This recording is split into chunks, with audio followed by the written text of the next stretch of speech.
Hello, hello, hello guys! Effective ang ating gamot.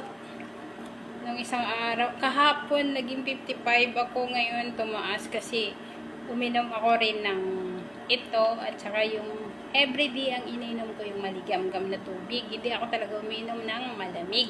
Everyday yun siya.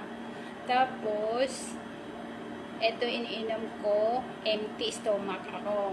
Tapos, sa gabi at pagkatapos ko kumain, gumagawa ako yung may binabad akong bawang with apple cinder.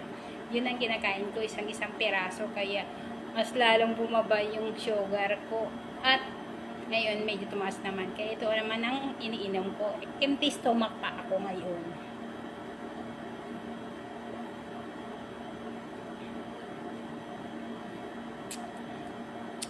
Ang lasa niya guys is pipino luya. Kaya try na ninyo sa mga mataas dyan ng cholesterol, uric acid, high blood. Ako hindi man ako high blood, hindi rin ako makakuan kasi yung ang iniingatan ko yung sarili ko talaga. Kaya mas mabuti yung ingat rin tayo sa mga kinakain at saka maintain natin ang herbal. Mas magandang herbal kaysa mga gamot. Okay, ingat and God bless.